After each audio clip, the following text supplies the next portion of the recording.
నేను అప్పులు కట్టలేక నేను మోసపోయాను డాడీ అంటే వాళ్ళ అమ్మ నాన్నకి ఒక సూసైడ్ నోట్ రాస్తూ తను గడ్డి పురుగుల మందు తాగినట్లుగా రావటం, అతన్ని హాస్పిటల్కి తీసుకెళ్ళడం, అక్కడి నుంచి అతను చనిపోవటం ఇవన్నీ జరిగింది. అది నిన్న జరిగింది సంఘటన. హాస్పిటల్లో ఇప్పుడు బాధితులు ఎవరైతే చిన్న కుటుంబ సభ్యులు అలాగే లోపల ఉన్నటువంటి మన పొలిటికల్ లీడర్స్ అండ్ మా కంపెనీ గుర్తింపు ప్రాథమిక లీడర్లు అలాగే మురళి ఏజెన్సీకి సంబంధించినటువంటి మురళి గారు వాళ్ళ ఉన్నారు. అలాగే స్థానిక గౌరవ ఎమ్మెల్యే గారు ఇదిగా ఉంది హైదరాబాద్ తూర్పులో వెళ్తున్న మన రిప్రజెంటేషన్ పంపిణీ వాళ్ళు కూడా పంపించడం జరిగింది. ఆ ఎమ్మెల్యే గారు ఏమంటారంటే ఆ కుటుంబానికి న్యాయం చేయమని అన్నట్టుగా మన పెద్దల ద్వారా ఈ యొక్క కబురు చెప్పి పంపించారు. మేమందరం కూర్చొని స్థానిక పోలీస్ డిపార్ట్మెంట్ వారు సిఐ గారు అండ్ అదర్ కూర్చొని ఈ విషయమై నిన్న సాయంత్రం ఇతనికి కమ్యూనికేట్ చేసి మీరు వచ్చి మరి మురళీ ఏజెన్సీకి సంబంధించిన వ్యక్తి వాళ్ళ సూపర్వైజర్ మోసం చేసినప్పుడు కూడా మురళీ గారి కాంట్రాక్ట్లో ఉన్నారు కాబట్టి వచ్చి ఆ కుటుంబానికి బాధిత కుటుంబానికి న్యాయం చేయాలని చెప్పేసి వారు కోరటం జరిగింది. మా యూనిట్స్ అయితేనేమి, పొలిటికల్ లీడర్లు అయితేనేమి, మన మీడియా సోదరులు అయితేనేమి, స్థానికమైనటువంటి కొన్ని పార్టీ వాళ్ళు అయితే చాలా మంది అడగటం జరిగింది. అందులో భాగంగా మీరు వచ్చేసి మీరు మా దగ్గర మేము ప్రిన్సిపల్ ఎంప్లాయర్ను, మీరు కాంట్రాక్టర్, మా దగ్గర ఎంప్లాయీ చనిపోయిన మాకు డైరెక్ట్ కాకపోయినా మీ దగ్గర డైరెక్ట్గా పనిచేయడానికి కూడా మీ మీద కొన్ని పేర్లు రాసి అభ్యర్థాలు రాసి ముఖ్యంగా మిమ్మల్ని బదనాం చేసి రాశారు కాబట్టి ఆ బాధిత కుటుంబానికి వచ్చి మీరు తగు న్యాయం చేయాలని మనము పిలిపించడం జరిగింది.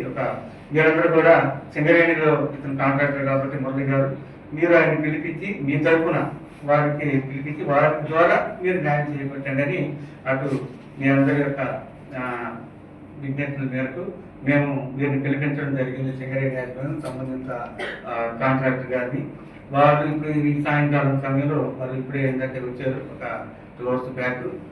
వచ్చిన తర్వాత ఇటు బాధిత కుటుంబ సభ్యులతో కానీ లేకపోతే కూర్చున్నటువంటి ఎవరైతే ఈ పెద్దలు వచ్చారో యూనియన్స్ కానీ ఈ పొలిటికల్ లీడర్స్ కానీ ఈ సహోదరులు వాళ్ళ కుటుంబ సభ్యులు అందరూ మా మధ్యలో ఒక అంగీకారానికి వచ్చి కాంట్రాక్టర్ గారు వాడు మొదట ఒక 20 లక్షల డిమాండ్ చేసి 40 లక్షల డిమాండ్ చేశారట. తర్వాత వాళ్ళు మాట్లాడుకోమన్నాం.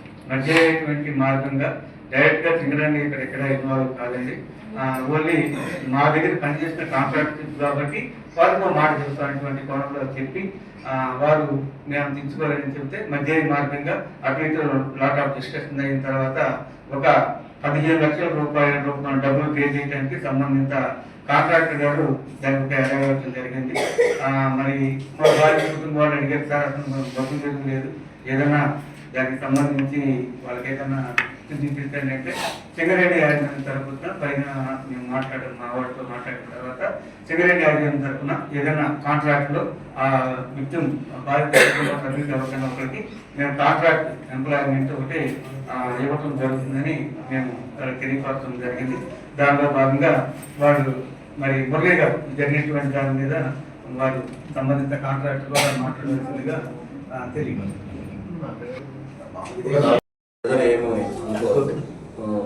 కొంచెం నేను ఏమన్నా కానీ అంటే ఈ కంపెనీ మురళీ మ్యాన్ పవర్ ఏజెన్సీలో ఎంతో మంది పనిచేస్తారు, ఎన్నో కంపెనీలు సూపర్వైజర్ పెడతా ఉంటాం. వాళ్ళు ఎవరైనా ఏమైనా తప్పు చేస్తే కంపెనీ రూల్ ప్రకారం కంపెనీ మా ఇంకా 200 మంది ఎవరైనా మా సూపర్వైజర్ మోసం చేస్తే మాకు రెస్పాన్సిబిలిటీ ఉంటుంది.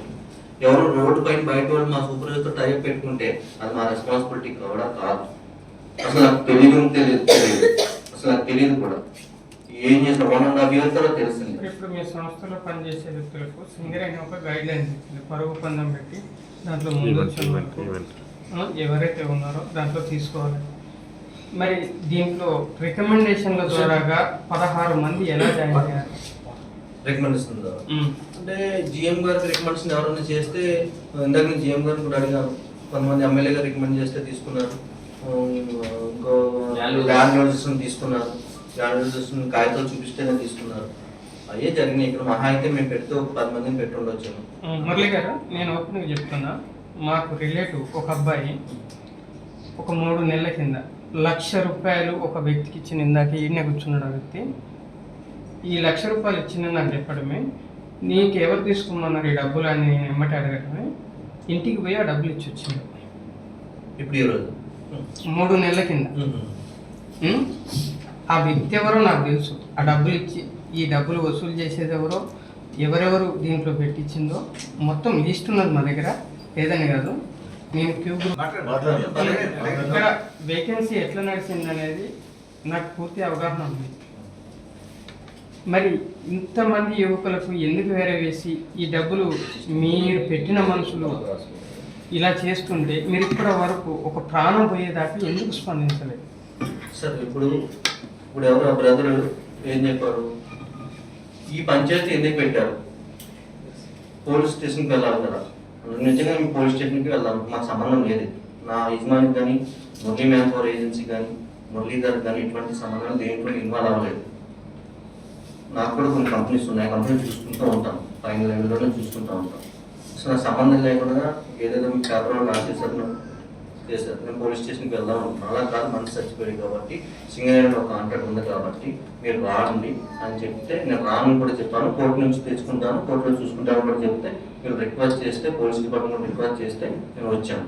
వచ్చి నేను ₹5,00,000 ఇద్దాం అనుకుని, వాళ్ళు ₹4,00,000 ఇద్దాం అనుకుని, ₹9,00,000 ఇద్దాం అనుకుంటే ఇది అలా 15,00,000కి అయిపోయింది. అది ఒప్పుకున్నాను.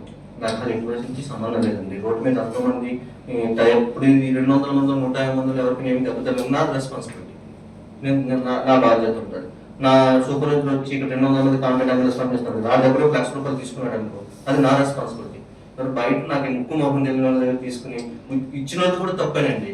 ఎందుకు ఇవ్వని చెప్పండి, మీరు చెప్పండి, దగ్గర చెప్పండి. మీరు విలేకరు కదా, మీరు మంచి మాట్లాడతారు కదా. ఇది ఏజెన్సీ ప్రాంతం సార్. ఏజెన్సీ ప్రాంతంలో ఉద్యోగం అనేది ఒక భద్రత ముందుకు వచ్చే వాళ్ళ యువతే ఉంటది కానీ ఎవరు కూడా మీరు అన్నారు కదా ఇప్పుడు డబ్బులు ఎందుకు ఇచ్చారు అని.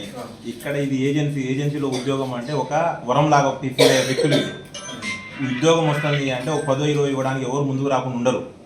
దాన్ని క్యాష్ చేసుకొని చాలా మందిని పిలిపి ఎవరికి ఇస్తున్నారో నిజంగా ఉద్యోగం వస్తా లేదా తెలుసుకోకుండా ఎట్లాగుంది, యజమాని ఎవరు, అసలు నిజంగా ఉద్యోగం వస్తా లేదా ఎవరు ఇచ్చేస్తారండి సార్. ఇప్పుడు దీని గురించి మాట్లాడుకుంటూ పోతే మా దగ్గర చాలా ఆధారాలు ఉన్నాయి, కూడా బయటపడాల్సి వస్తుంది. పోలీస్ కేసులు పెట్టుకుందాం, పోలీస్ కేసు దాకా పోవాల్సి అంతేనండి. ఇప్పుడు బాధితులు ఇబ్బందులు పడే ప్రయత్నం చేయకూడదు.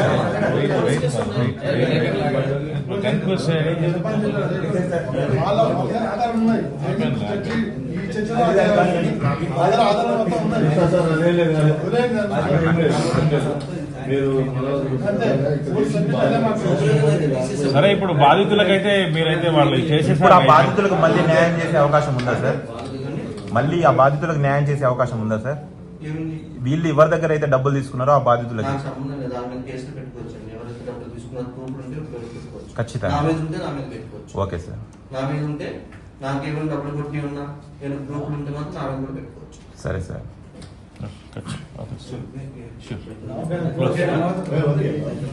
మీరు పోలీస్ స్టేషన్ చేస్తారు, ఇక్కడ చేసిందే మాకు సంతోషం అనిపించింది. ఎందుకంటే మీరు కూడా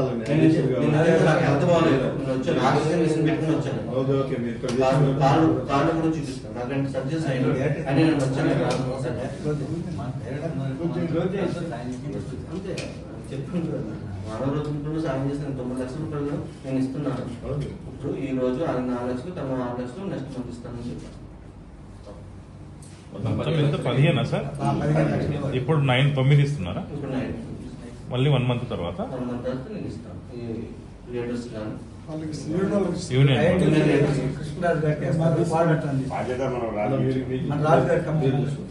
ఫ్యూచర్ లో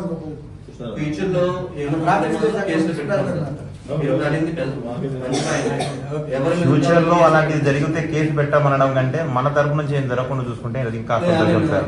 ఏజెన్సీ నుంచి అది సార్. సూపర్ కూడా తీసేస్తాం, మీకు కావాలంటే కాగితాలు కూడా ఇస్తాం. Okay sir.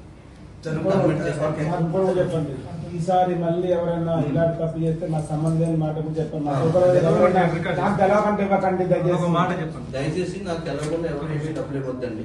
ఇంకొకసారి ఇలాంటి తప్పు జరిగితే నాకు సంబంధం కూడా లేదు.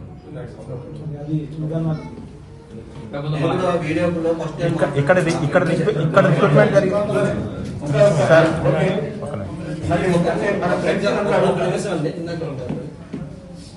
ఇది ఒకటి ఎవరు రాస్తారో కొంచెం నాకు కావాలి.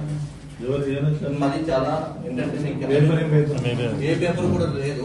మురళీ మ్యాన్ ఫర్ మోసాలకు యువకుడి బలి, మోసాలకు అడ్డు లేదు అని చెప్పి రాశారు. నేనే సార్ రాసింది అది. కొంచెం నాకు ఈ పేపర్ నేనే సార్ రాసింది. ఎందుకంటే దీంట్లో సార్. చాలా మీకు తెలిస్తే రాస్తారు, తెలియక రాస్తారు తెలియదు. చెప్పండి సార్. మా తప్పు ఏమి లేదు దీంట్లో. Sir, sir. కంపెనీ తప్పు ఏమి లేదు. Company sir. చాలా కొన్ని వేల మంది, కొన్ని లక్షల మంది ఉద్యోగాలు ఇచ్చిన 20 సంవత్సరాల కంపెనీ. Sir, sir. ఎక్కడ కూడా చిన్న మచ్చలేదు. Sir, sir. First time sir, sir. నాకు అందుకే మాట్లాడటం కూడా రాలేదు. ఈ వీడియోలో కూడా మాట్లాడటం ఫస్ట్ నేను టైం. ఇప్పుడు ఇక్కడ మాట్లాడడం కరెక్ట్ కాదు సార్. ఇదే పత్రిక మీ దగ్గర నుంచి 50,000 రూపాయలు తీసుకుంది అని మీ వ్యక్తి బయట ప్రచారం చేసింది సార్. అందుకే రాయాల్సి వచ్చింది సార్. బాబు, ఒక్క నిమిషం. Sir, sir. ఈ సంస్థలో తప్పు మాట్లాడండి సార్. మళ్ళీ రాస్తే కొంచెం మంచిగా రాయాలి. లేదు సార్, నేను మంచిగా రాదు సార్. అబద్ధాలు రాయాల్సినంత అవసరం మాకు లేదు సార్. అదే సార్. ఒక్క రాస్తే నిమిషం, ఒక్క మంచిగా నిమిషం రాస్తాను సార్. సార్. మాకు ఇచ్చిందే 10 నిమిషాలు, దాంట్లో మళ్ళీ మళ్ళీ మీరు మాట్లాడొద్దు మీరు 6 అంటే నిమిషాలు సార్. మాట్లాడిండ్రు. వాళ్ళని వెళ్ళమని చెప్పండి. మనం వాళ్ళని వెళ్ళండి. వాళ్ళు ఎందుకు